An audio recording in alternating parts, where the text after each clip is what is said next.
What's going on, everyone? So believe it or not, the iPhone XR has been out for like 2 months exactly. I was actually able to get mine on release date, which was October 26th, and today is December 26th, so exactly 2 months, which is crazy. It doesn't even feel like 2 months because honestly, like I was gonna return it like a week into it. I was like, you know what, I've already like done all the videos, I'm gonna return it. But I ended up being like, you know what, I might as well just keep it. We'll just see what happens. Maybe I'll sell it later on, maybe whatever. And I ended up making a ton of videos with it, and there's really no point in returning it, so I just figured I'd keep it. This is the phone that I've been using the second the most, okay? So this is my second most used phone. My most used phone, believe it or not, which it's not even hard to believe, is my iPhone X, which is what I use as my main phone. And I get a lot of questions like, why don't you use your iPhone X, or you spend all the money on it, why don't you use it? The main answer is, and I made a whole video about it, is because I like my iPhone X more.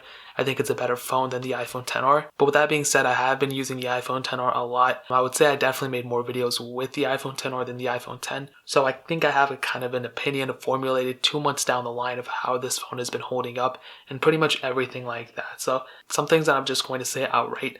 The screen is one of those things that still hasn't really grown on me too much. Like, I know it's supposed to be not that bad and it's supposed to be this and that and whatever they called it, a Retina HD PS panel, whatever, I don't even remember what they call it. I just don't think it's still that good. I mean, I definitely think True Tone adds a lot more to the screen. I'm glad they put True Tone display on it, but I still don't think it's like up to par of even like what an iPhone 8 Plus panel is, and you can definitely tell. Even an iPhone 8 panel almost seems better than the iPhone XR. The main reason that's the case is because this is such a bigger panel. I think the pixels, even though they have the same PPI and everything, I do think that sometimes the iPhone 8 panel is better. You know, you can sometimes tell even on the camera that once you enable and disable True Tone, the screen just looks so much better with True Tone on, and it's hard to tell over the camera. But some people have claimed that within the last 2 months an update came out that actually helped True Tone become a little bit better on the iPhone XR. I don't really believe it. But with the display being what it is, it still hasn't grown on me. That's one thing that I kind of wish, I really wish they put a sharper screen on it. They put a higher resolution screen on it, even an AMOLED screen. If they put that on it, that would have been amazing. And I definitely think this is one of those things that still hasn't held up that well. It's not completely horrible. I mean, it is usable 100%, but I just wish they put a better panel on it. It's sad when something, like I said, an iPhone 8 has a better panel than that. And this phone came out a whole year ago, and this phone is like just came out. So if you're thinking that the panel got better or something like that, for me, it hasn't. And I'll give you another example. I mess with so many phones. This S9 Plus I bought for cheaper than what the iPhone XR is. I actually got this for like half the price of what that is. And the panel on this thing is absolutely insane. This panel is really, really good. I like it a lot. It's AMOLED, it has everything I need with it. And like I said, this phone costs a lot less than what the iPhone XR is. And I did buy this one used, so you kind of have to keep that in mind. But the panel is one thing. I know I spent a little bit of time talking about it. That's one of the biggest complaints I've had. Now, in terms of updates, when this thing was released, I believe it came with iOS 12, even though it came out like a month later than what the iPhone XS and XS Max came with. But we have gotten several updates with it. Now, one of those updates with, I think it was iOS 12.1.1 or 12.1, actually added some functionality, extra functionality, with the iPhone XR that we previously did not get. So in the status bar, I don't have any notifications, but we're now able to actually long press on notifications in the status bar on the iPhone XR and like reply to texts and other things like that. There's really not a whole lot you can do without 3D touch, but they did add some extra functionality, so that's a good thing. I'm glad they actually looked out and kind of did that. Again, this is one of those things where it's like, why didn't they just add 3D touch? Why are they just putting all these functionalities in it that mimic it? Why didn't they just add it in? There's really not too much we can talk about there because that's their dumb decision, but at least they're kind of pushing a narrative and pushing an initiative to add more features in the iPhone XR than what it got released with. That's probably the best way I can do it. But other than that, all these updates with iOS 12 haven't really been pushing too much with this. I mean, we do have eSIM support, so you can now have dual SIM capabilities even with the iPhone XR. So that's definitely a cool thing. It was something that the iPhone XR did not get released with.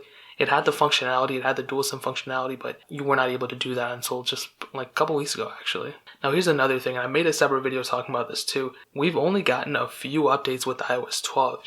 We're on 12.1.2 right now. This is what that's running. We were like 11.2, or we had the 11.3 betas at the time, I think, last year. So I really hope they start pushing more iOS 12 updates that we can talk about. I love talking about iOS updates, so if they can go and push those updates a little bit more, that'd be really, really cool. Thank you so much, Apple, for listening to me.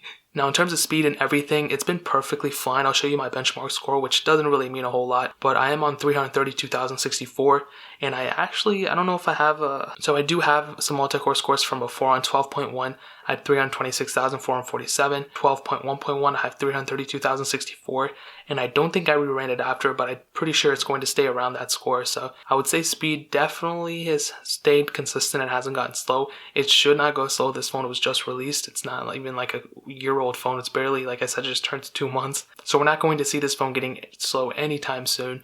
And I still think it's a very fast and capable phone. Like, I don't see it going any slower. I think it has a lot of speed into it. I've done all those speed tests, as you guys saw, and this phone pretty much beat every other phone. I think it even beat the iPhone 8 Plus, and I was surprised because those phones had the same amount of RAM. Even the iPhone 10, they all the same amount of RAM, and RAM doesn't really mean too much, but I think the A12 chip in this and the A11 Bionic chip, I think there's a huge difference in terms of the speed and everything. So I'm glad the iPhone XR at least kind of nailed it in one comparison there. Another thing, battery is still very, very good on this device. I don't think the battery health has deteriorated. Let's check. If it has, then that's a huge disadvantage, and that's probably something I would look at. I'm still at 100%, so I think this battery life is still very, very good. I mean, I've had this phone on standby for a lot of the time, but even when I do use it, I mean, I don't see this thing getting like horrible battery life. And I've seen a lot of things on Reddit. As much as people complain about this phone, battery life is one of those things that people just love. Like, they commend this phone for, and I also commend it. It has a humongous battery for what it is. I mean, it's still not as big as something like a Galaxy Note 9 or something, but it's definitely an improvement in the right direction. And as much as everybody criticizes Apple, including me, I like the fact that they made this phone a little bit thicker to put a little bit bigger battery in it. Now, another thing I kind of want to hit on is the camera, and I honestly think the camera quality is very, very good for a single camera sensor.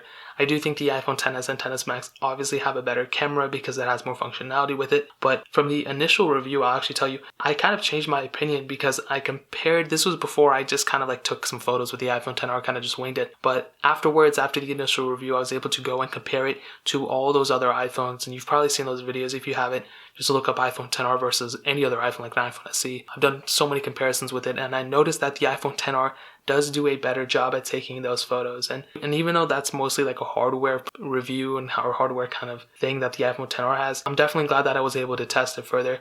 And I even, before, is this kind of stupid, I thought the iPhone 7 Plus would actually have a better camera sensor than the iPhone XR, but that's not actually accurate. The iPhone XR has a better camera sensor, even though the 7 Plus has 2 cameras on the back. I think the XR does a better job at cleaning up the photo, making it look better than what the iPhone 7 Plus could. So definitely a super cool thing. So that's everything pretty much with the iPhone XR in terms of hardware, software, all that stuff. And that's pretty much how it's been for the last 2 months. But I kind of want to hit on some other things. This is more so Apple related stuff with the iPhone XR. So as you know, in regards with Apple and everything, a study just came out today that showed that according to Apple and I guess a lot of other people, 32% of the iPhone sales since the iPhone XR's release has been from the iPhone XR, which sounds like a good thing, but it's also apparently a bad thing, which I wouldn't have thought of. Some people said that it's actually down from the iPhone 8 and 8 Plus sales, and that kind of makes sense because people aren't really upgrading their phones too often. So even the fact that 32% of the iPhones sold were from the iPhone XR is pretty crazy in my opinion. So that's kind of one thing. But another thing, this was about a month and a half ago, Apple actually stopped a lot of the production of the iPhone XRs because people aren't buying them, which makes sense because people aren't upgrading them. But also, I feel like that has a lot to do with Apple and how they didn't really make the iPhone XR as good as it could be because, I'll be honest, the iPhone 8 Plus is a better phone than the iPhone XR in a lot of cases. So the fact that they went ahead and just put all these weird parts together and put a phone, like a budget iPhone, I know they didn't claim it as such, but they priced it as in such a weird way. They should have lowered the prices with it, but it is what it is. And Apple actually eventually paid the price for it because they stopped the production for a lot of these. And I think honestly, if they had just lowered the price a little bit, so right now it's like $749, if they just lower the price to like $699 or $649, even better, they would have sold so many more. But the fact that they didn't do that is just so crazy, and they really should have. So that's a huge problem with them, and they kind of took an L from the beginning with, and a lot of people thought they were going to sell a ton, but they ended up not even doing that. And since its release, they actually lowered the prices. In some countries, I think China, they lowered one, but in America, they actually did the weirdest thing ever. They did a trade-in value that if you traded in like your old iPhone, let's say an iPhone, this is a bad example, if you traded in an iPhone 6 or like even a 6S, you get more value and credit towards the trade-in value of an iPhone XR. So let's say you had an iPhone 6, you wanted to go get an iPhone XR, you could trade in your iPhone 6 and I believe you get like $200 or I think $250, I don't really remember, but that value would go pretty much to the price of the iPhone XR or even iPhone XS, and then you would end up paying less. And Apple kind of did some shady stuff. They said you can get it for $449, but like once you click on it, it actually shows you had to go and trade in your phone and all that other crazy stuff. So they did a lot of sneaky stuff to try to get people to upgrade, and that was after its release when they realized people weren't upgrading as much. And honestly, there's really no hiding what Apple is trying to do there and just what they're doing in general. Like, they seem like they're so transparent about it, and it's crazy because online used prices for the iPhone XR have gone down quite a bit. I think this is the biggest like depreciation I've seen with most iPhones since like as long as I can remember, since I've been following them, because I think I've seen some for around $600. Sometimes I've seen some for less than $600, which is crazy because like you can easily return it to Apple, but a lot of people who are selling them were from the people who bought them the first day like I did. So you can't go in the store and return it, so you can just have to sell it and recoup the money and maybe buy something else. So I think after 2 months of me owning it, I don't think it's a horrible phone. I've studied it very closely. I've done all the updates with it and everything. I just think that Apple could have done such a better job at it, and not even just the hardware itself, but I think the pricing of it, the marketing of it, everything, they did such a weird job with it, and they should have lowered the price with it. They should have made the screen a little bit better, but I mean, it is what it is, but ultimately, I would still recommend people to maybe buy the iPhone X. I know that's still like so stupid to say because you can't even buy it from the Apple Store anymore, but I definitely like the iPhone X a lot more than the iPhone XR. I would say if you want to get a used iPhone X, you're definitely going to be doing yourself a favor. I do think that the software updates are going to be the same on both of these. I know that's kind of looking down, many years from now, but I do think that the iPhone XR is going to get the same software updates as the iPhone X and vice versa. So if you get one, it's not going to outlast the other pretty much. And in used prices too, the iPhone X is cheaper than the iPhone XR, but even if you want to get an iPhone XR, I would still recommend getting it used because the used prices out there are what this price should have been when it was released. So I know that's kind of a mouthful, but that's pretty much my recap of the last 2 months with the iPhone XR. Like I said, I got a release day. I figured I'd tell you guys, for those who haven't bought the iPhone XR yet, or those who want to, or for those who own it and kind of want to share their experience too. This is kind of how my experience has been with the iPhone XR. So if you guys have any questions or anything like that, leave it down in the comment section below. Hit that like button, that'll mean so much, but definitely hit that subscribe button. Every single subscriber we get really does count, so it'll mean so much if you guys could hit that. Also check out the other links down in the description as well. My Twitter, my Instagram, my second channel, all those links are linked down below. I would really appreciate if you guys could check it out, but more importantly than everything else, I love every single one of you guys. Hopefully I'll catch you guys in the next video. Peace out to love.